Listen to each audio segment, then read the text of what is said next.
السلام عليكم ورحمة الله وبركاته. إن الحمد لله نحمده ونستعينه ونستغفره ونعوذ بالله من شرور أنفسنا ومن سيئات أعمالنا. من يهده الله فلا مضل له ومن يضلل فلا هادي له، وأشهد أن لا إله إلا الله وحده لا شريك له، وأشهد أن محمدًا عبده ورسوله صلى الله وسلم وبارك عليه وعلى آله وصحبه أجمعين. يا أيها الذين آمنوا اتقوا الله حق تقاته ولا تموتن إلا وأنتم مسلمون. يا أيها الناس اتقوا ربكم الذي خلقكم من نفس واحدة وخلق منها زوجها وبث منهما رجالا كثيرا ونساء، واتقوا الله الذي تساءلون به والأرحام إن الله كان عليكم رقيبا. يا أيها الذين آمنوا اتقوا الله وقولوا قولا سديدا يصلح لكم أعمالكم ويغفر لكم ذنوبكم، ومن يطع الله ورسوله فقد فاز فوزا عظيما. أما بعد، فإن أصدق الحديث كتاب الله، وخير الهدي هدي محمد صلى الله عليه وسلم، وشر الأمور محدثاتها، وكل محدثة بدعة، وكل بدعة ضلالة، وكل ضلالة في النار. أما بعد، قال الإمام ابن القيم رحمه الله تعالى: والأدعية والتعوذات بمنزلة السلاح، والسلاح بضاربه لا بحده فقط، فمتى كان السلاح سلاحا تاما لا آفة به، والسائد سائد قوي، والمانع مفقود، حصلت به النكاية في العدو. ومتى تخلف واحد من هذه الثلاثة تخلف التأثير، فإن كان الدعاء في نفسه غير صالح، أو الداعي لم يجمع بين قلبه ولسانه في الدعاء، أو كان ثم مانع من الإجابة، لم يحصل الأثر. Alors l'imam Ibn al-Qayyim rahimahullah nous cite à présent quelques conditions d'exaucement de l'invocation. Quelques conditions d'exaucement de l'invocation. Et il nous dit rahimahullah, les invocations ainsi que les demandes de protection sont telles des armes. Elles sont telles des armes pour le croyant, certes, mais l'arme n'est efficace que si celui qui l'utilise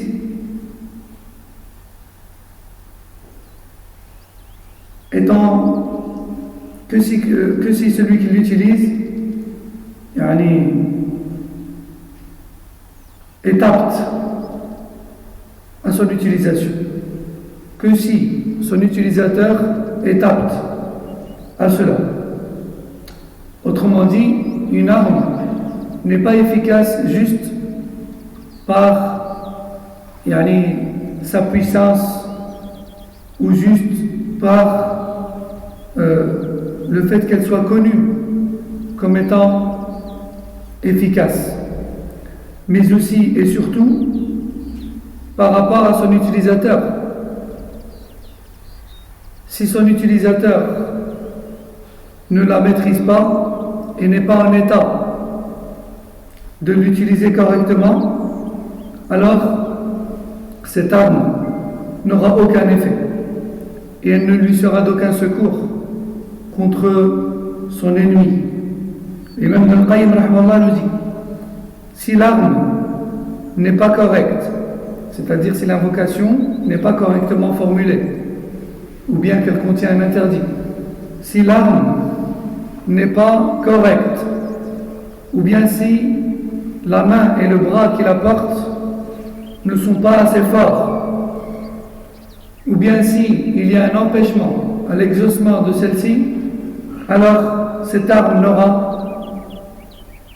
aucune efficacité. Aucune efficacité.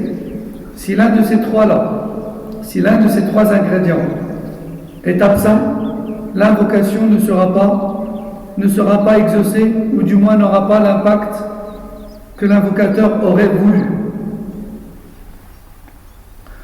ومن الذي ينبغي أن يعلم أن المقدر قدر بأسباب ومن أسبابه الدعاء.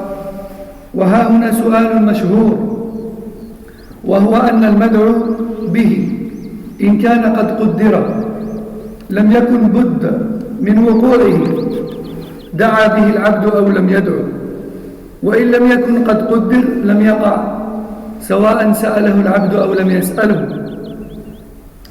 فظنت طائفة صحة هذا السؤال فتركت الدعاء وقالت لا فائدة فيه، وهؤلاء متناقضون.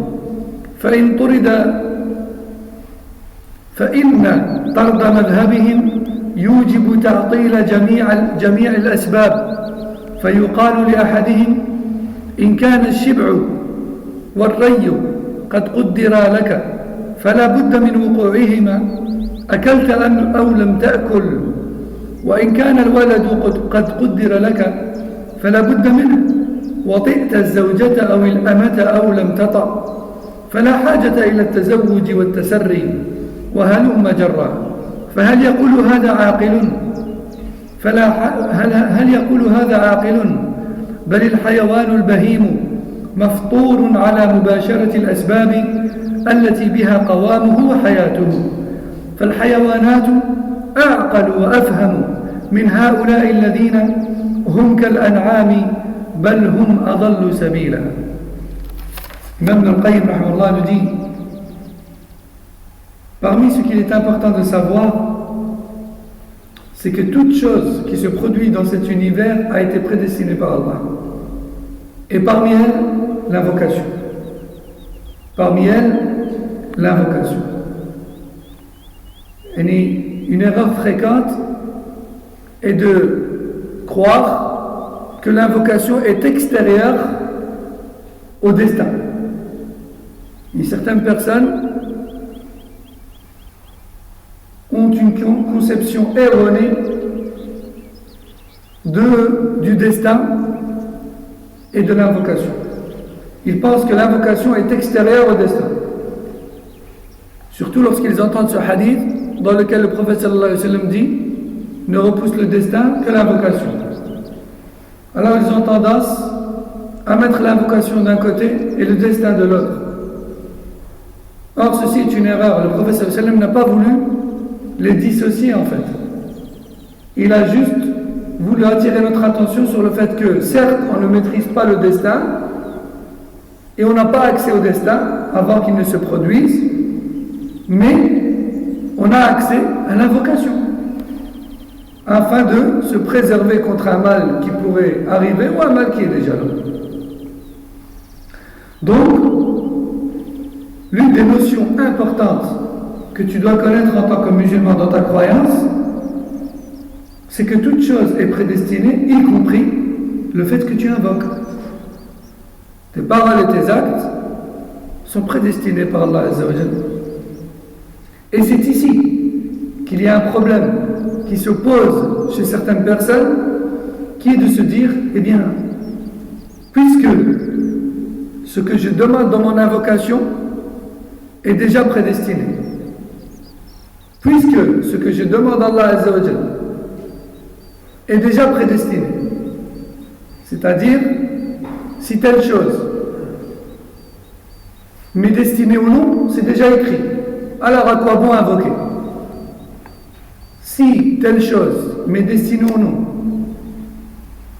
est déjà écrite, alors à quoi bon invoquer et en formuler la demande? Certaines personnes croient que cette question est valide et que ce raisonnement est bon, et de ce fait délaissent l'invocation sans chercher plus loin.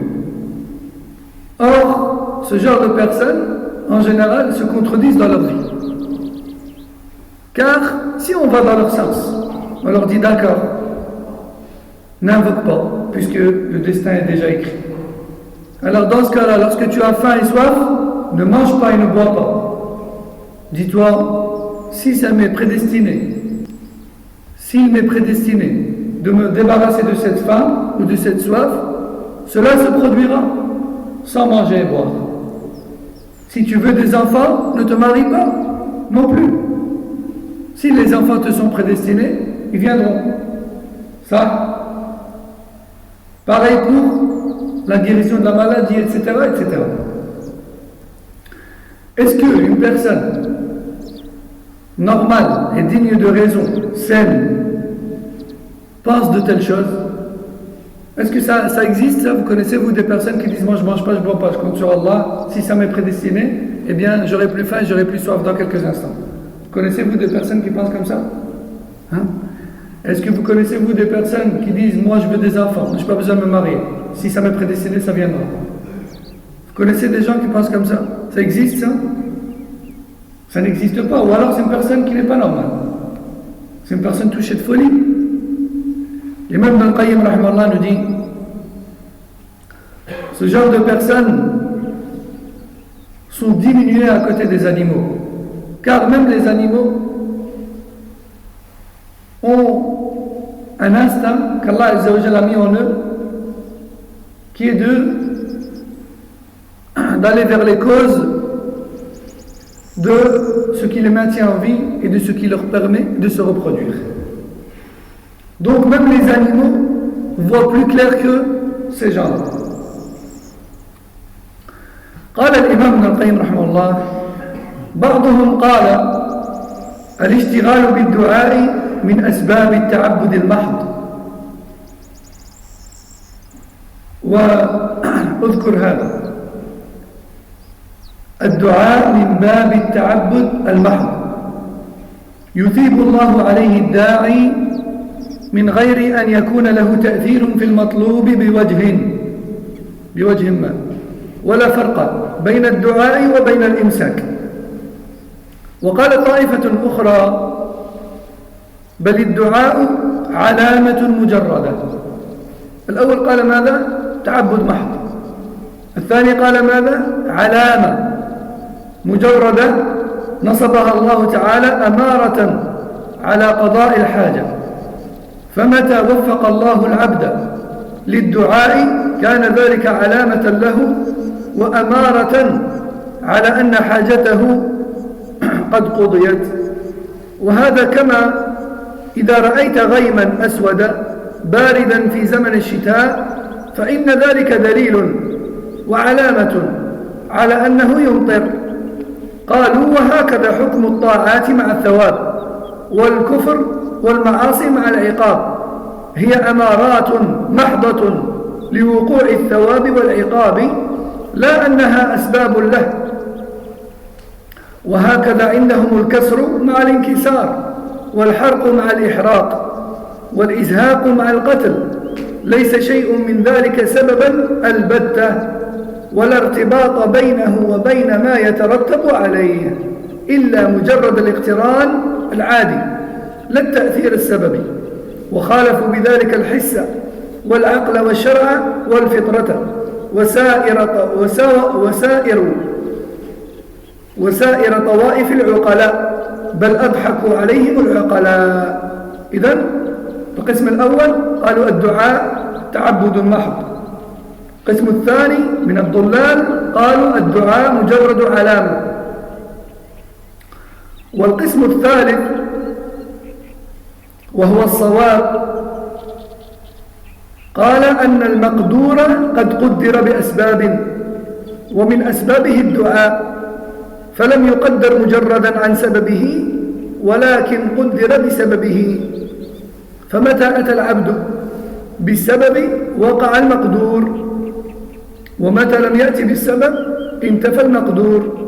وهذا كما قدر الشبع والري بالأكل والشرب وقدر الولد بالوطء وقدر حصول الزرع بالبذر وقدر خروج نفس الحيوان بذبحه وكذلك قدر دخول الجنة بالأعمال ودخول النار بالأعمال. وهذا القسم هو الحق. وحينئذ فالدعاء من أقوى الأسباب. فإذا قدر وقوع المدعو به بالدعاء لم يصح أن يقال لا فائدة في الدعاء كما لا يقال لا فائدة في الأكل والشرب وجميع الحركات والأعمال وليس شيء من الأسباب أنفع من الدعاء ولا أبلغ في حصول المطلوب. Imam Ibn al-Qayyim rahimahullah nous dit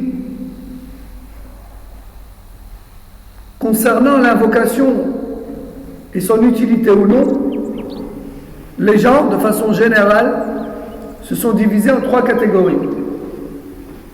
Je répète, par rapport à l'invocation et son efficacité ou non, les gens se sont divisés en 3 catégories. La première catégorie, quant à elle, dit l'invocation, c'est une adoration, mais à part entière. Elle n'a aucun... Allah Azza wa Jal te récompense quand tu invoques, mais il n'y a aucun lien entre ta demande et ce qui t'arrive dans ta vie. Il n'y a aucun lien.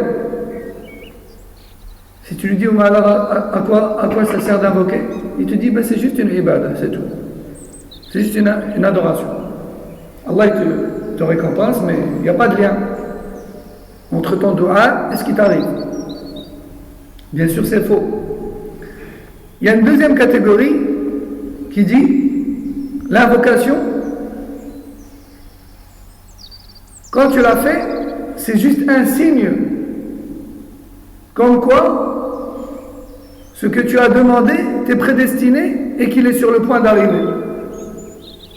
L'invocation, c'est juste un signe comme quoi ce que tu as demandé est en train d'arriver. C'est un signe informateur, c'est tout. Et donc,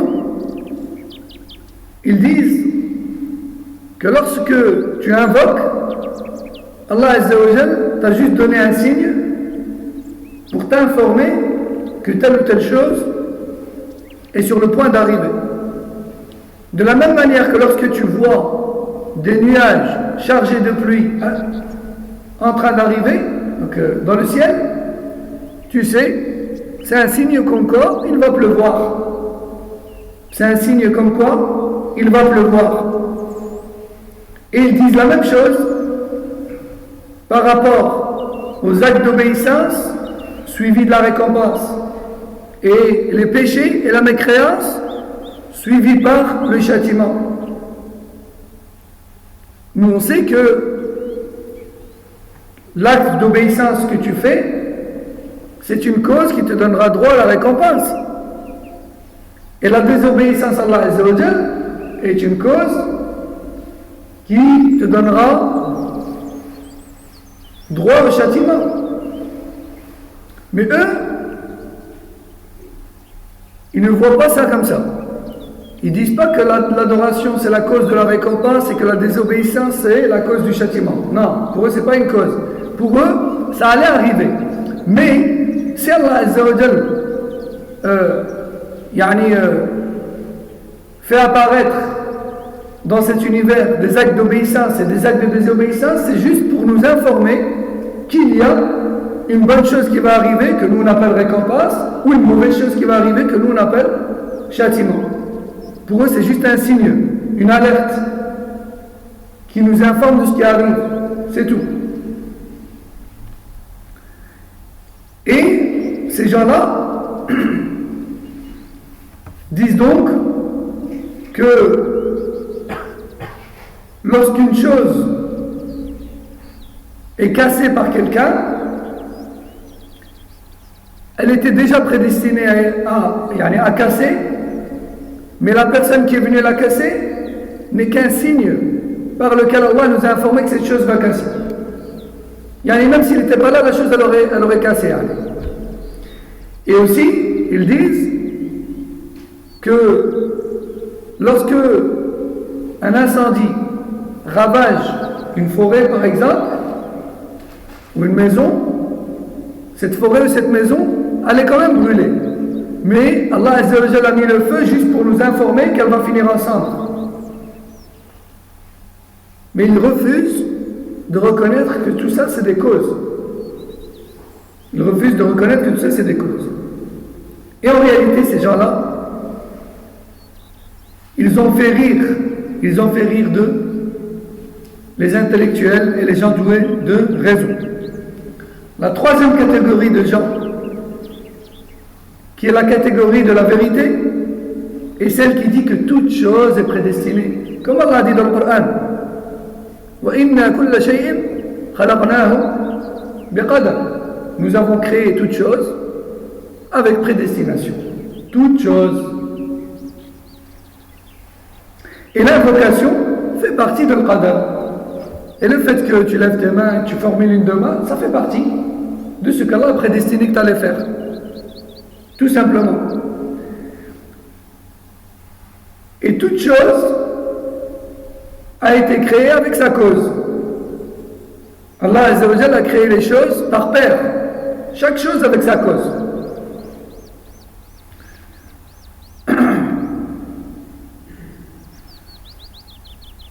Et lorsqu'Allah Tabaraka wa Ta'ala décide qu'une chose va t'arriver, il décide par la même occasion de la cause que tu vas faire pour que cette chose t'arrive. Si tu fais la cause, la chose t'arrive. Si tu ne fais pas la cause, la chose n'arrive pas. De la même manière que si tu manges, tu es rassasié, tu te débarrasses de la faim. Si tu ne manges pas, tu ne l'es pas. Si tu bois, tu te débarrasses de la soif. Si tu ne bois pas, tu ne t'en débarrasses pas. Si tu sèmes, tu récoltes. Si tu ne sèmes pas, tu ne récoltes pas. Si tu sacrifies la bête, elle meurt. Si tu la laisses comme ça sans la toucher, elle ne meurt pas. Si tu œuvres en bien, tu entres au paradis. Si tu œuvres en mal, tu entres en enfer. Et c'est ça la conception et la croyance de vérité. Toute chose est liée à sa cause. Et de ce fait, on revient à la base qui est de dire que l'invocation fait partie des remèdes les plus efficaces. L'invocation fait partie des moyens les plus efficaces pour se procurer un bien ou repousser un mal. Il est donc stupide de prétendre qu'il n'y a aucune utilité à invoquer Allah Azza wa Jalla. Car cela reviendrait à dire qu'il est inutile aussi de manger et de boire et de bouger dans sa vie de tous les jours. Kana Omar radallahu anhu, est-ce que cette notion est comprise par tout le monde? Est-ce que l'un d'entre vous, il est dans le brouillard, il n'a pas compris? Si quelqu'un n'a pas compris, je vais expliquer. Est-ce que vous avez tous compris cette notion? Parce que, obligé, au moins l'un d'entre vous a déjà eu ce waswas. Pourquoi invoquer si c'est déjà prédestiné? Ça, là. Hein? Est-ce qu'on connaît le destin, nous, à l'avance? On ne connaît pas le destin à l'avance. Mais on a la possibilité d'invoquer. Ça. Et c'est là que Shaitan va venir et va te dire, oh, mais pourquoi tu invoques si c'est déjà écrit? Hein? Et c'est là que tu es censé répondre, le fait que j'invoque, c'est aussi écrit. Peut-être que ce qui est écrit augmentera la probabilité à ce que l'accompagne une cause qui va avec. Peut-être que mon invocation sera suivie d'une chose pour laquelle il est une cause. Moi, je ne sais pas si l'invocation que je suis en train de faire, c'est une cause de ce que je veux qui m'arrive ou pas. Mais peut-être qu'en invoquant, mon invocation va s'avérer être une cause de ce qui est écrit. Et ça va arriver. Ça, vous avez compris ça? Est-ce que tout le monde a compris? Hassan, tu me regardes, on dirait que tu n'as pas compris. Tu me mets mal à l'aise, tu as compris ou pas? Taïb. Je vérifie juste. Hein? Taïb. Je vais juste être sûr que c'est compris. طيب قال عمر كان عمر بن الخطاب رضي الله عنه يستنصر على عدوه وكان أعظم جنديه. كان عمر يستنصر بالدعاء على عدوه وكان أعظم جنديه، وكان يقول لأصحابه: لستم تنصرون بكثرة وإنما تنصرون من السماء. وكان يقول رضي الله عنه: لا أحمل هم الإجابة ولكن هم الدعاء، فإذا ألهمتم الدعاء فإذا ألهمتم الدعاء فإن الإجابة معه. فمن ألهم الدعاء فقد أريد به الإجابة، فإن الله سبحانه وتعالى يقول: ادعوني أستجب لكم، وقال: وإذا سألك عبادي عني فإني قريب أجيب دعوة الداعي إذا دعان فليستجيبوا لي وليؤمنوا بي لعلهم يرشدون. Omar ibn al-Khattab, qu'Allah l'agrée, a dit, ou plutôt Omar ibn al-Khattab, qu'Allah l'agrée, lorsqu'il était calife, comme vous savez, l'époque de Omar ibn al-Khattab, qu'Allah l'agrée, c'était l'époque et le califat où le monde musulman s'est le plus élargi et le plus agrandi. Il n'y a pas une époque où il y a eu le plus de conquêtes et d'agrandissement du monde musulman comme à l'époque de Omar ibn al-Khattab, qu'Allah l'agrée, parmi les 4 califes. Et Omar ibn al-Khattab, qu'Allah l'agrée, recherchait la victoire contre les armées ennemies, surtout principalement à travers l'invocation. Et il disait même qu'Allah l'agrée, il disait à ses compagnons et à ses armées: sachez que vous ne servez pas à grand chose, mais plutôt la victoire vous vient du ciel. Imaginez-vous parmi cette armée, et votre gouverneur vous dit: sache que tu ne sers pas à grand chose, la victoire nous vient du ciel. Ils comprenaient parfaitement ce qu'il leur disait, parce que c'était des musulmans et c'était aussi des salaf salih, à la croyance solide et claire. Ils savaient très bien de quoi ils parlaient. Radallahu anhum wa anhum wa rahimallahu al-jami'a.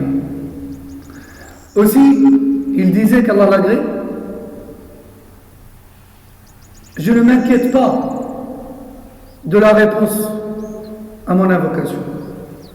Je m'inquiète plutôt de l'invocation en elle-même. Une fois que j'ai formulé l'invocation, la réponse vient avec. Une fois que j'ai formulé l'invocation, la réponse vient avec. Et nous aujourd'hui, on a tendance à invoquer puis se dire: j'espère qu'il va m'exaucer. Alors que lui, non. Il se disait surtout: j'espère que je vais invoquer dans tout ce qui nécessite invocation. Puis après la réponse, je ne m'en soucie pas. Ça vient, c'est promis. Donc vous voyez comment la réflexion elle est inversée en fait. Il disait: je ne me soucie pas de l'invocation en elle-même. Je ne me soucie pas de la réponse à l'invocation. Je me soucie plutôt de l'invocation en elle-même. Car si l'invocation est formulée, la réponse vient avec. Ibn al-Qayyim rahimahullah nous dit donc: celui à qui Allah donne le succès dans le fait d'invoquer correctement pour obtenir ce qu'il veut, alors il n'a pas de souci à se faire, la réponse vient avec. Allah Azza wa Jalla dit dans le Coran, ce qui a pour sens: si mes serviteurs te demandent après moi, alors dis-leur: je suis proche et je réponds à quiconque m'invoque, qu'ils répondent donc à mon appel et qu'ils aient foi en moi, peut-être vont-ils trouver le droit chemin. والقرآن من أوله إلى آخره صريح في ترتب الجزاء بالخير والشر أو الأحكام الكونية والأمرية على الأسباب، بل ترتب أحكام الدنيا والآخرة ومصالحهما ومفاسدهما على الأسباب والأعمال. ومن فقه هذه المسألة وتأملها حق التأمل انتفع بها غاية النفع. ومن يتكل على القدر جهلا منه وعجزا منه وتفريطا وإضاعة فيكون توكله عجزا وعجزه توكلا بل الفقيه كل الفقيه الذي يرد القدر بالقدر ويدفع القدر بالقدر ويعارض القدر بالقدر بل لا يمكن للإنسان أن يعيش إلا بذلك فإن الجوع والعطش والبرد وأنواع المخاوف والمحاذير هي من القدر والخلق كلهم ساعون في دفع هذا القدر بالقدر وهكذا من وفقه الله وألهمه رشده يدفع قدر العقوبة الأخروية بقدر التوبة والإيمان والأعمال الصالحة وهكذا فهذه المسألة من أشرف المسائل لمن عرف قدرها ورعاها حق رعايتها والله المستعان. Le Coran, du début à la fin, est clair sur le fait que la bonne ou la mauvaise suite de chacun d'entre nous dépend de ses bonnes ou mauvaises actions. Et que tout ce qui se produit dans cette vie mondaine et dans l'au-delà, comme bien ou comme mal, comme chose positive ou négative, dépend de nos actes. Et celui qui comprend, celui qui a compris parfaitement ce sujet et qui médite dessus, alors il aura en réalité acquis un énorme bien par lequel Allah Azza wa Jalla l'a distingué du reste des gens. Parce que ce sujet duquel Ibn al-Qayyim parle est méconnu et incompris par beaucoup de gens. Même les gens, alhamdulillah, qui font partie des gens du Tawhid et de la Sunna, qui ont une bonne croyance, ils ont des manquements à ce niveau-là. C'est pas qu'ils s'arrêtent d'invoquer, mais si tu leur poses la question, ils sont incapables de t'expliquer. Pourquoi? Car eux-mêmes sont mitigés. Ils ne maîtrisent pas ce sujet. Ils ne comprennent pas ce sujet. Tu lui dis, mais si tu me dis que tout est prédestiné, tu crois au qadar, alors pourquoi tu invoques? Et là, c'est le flou total. Il ne peut plus te répondre. Ibn al-Qayyim nous dit, celui qui a compris ce sujet et qui l'a maîtrisé, alors il aura acquis un énorme bien par lequel Allah l'a distingué du reste des gens. Quant à celui qui s'appuie par ignorance sur le destin, eh bien, celui-là est une personne perdue. Celui-là est en réalité perdu. Celui qui a bien compris sa religion, c'est celui qui cherche à se protéger du mal, celui qui cherche à se protéger de ce qui est désagréable dans le qadar, avec une autre partie du qadar qui est l'invocation. Plutôt même, il n'est possible pour l'être humain de vivre que de cette manière, qu'en repoussant un qadar par un autre, puisque sans cesse, tu repousses un qadar par un autre. Allah t'a prédestiné d'avoir la faim, d'avoir faim. Ça, si tu as faim, c'est que c'était prédestiné.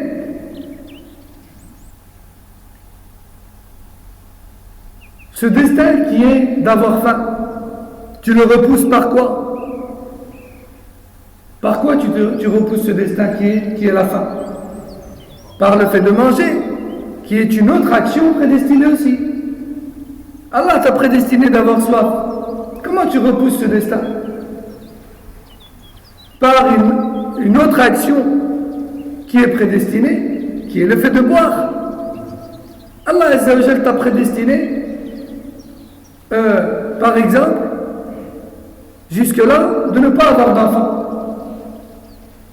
Comment est-ce que tu fais pour repousser ce destin et en avoir en optant pour une autre chose qui t'est prédestinée? Quelle est-elle? L'action de te marier, etc., etc. Donc en fait, sans s'en rendre compte, on est sans cesse dans notre vie en train de repousser un qadar par un autre, un qadar par un autre, un qadar par un autre. Et l'invocation fait partie du qadar. Allah Azza wa Jalla a dit dans le Coran Alladhi khalaqakum wa ma ta'malun. Allah est celui qui vous a créé ainsi que vos actions. Nos actions, elles sont créées par Allah, tout comme nous-mêmes. Toi, tu es créé, et tes actes et paroles aussi sont créés. Ça, ton existence a été prédestinée, et tes actions et tes paroles aussi ont été prédestinées. Et sans cesse, sans t'en rendre compte, tu es en train de pousser un qadar par un autre. Sans cesse. Et d'en causer, et de causer un qadar par un autre. De le repousser ou de le causer. L'imam Ibn al-Qayyim nous dit ce sujet fait partie des plus nobles et des plus importants à comprendre. Tu te dois donc de lui accorder toute son importance. Et on va s'arrêter ici pour aujourd'hui, Inch'Allah. سبحانك اللهم وبحمدك أشهد أن لا إله إلا أنت أستغفرك وأتوب إليك وصلى الله وسلم على نبينا محمد وعلى آله وصحبه والسلام عليكم ورحمة الله وبركاته.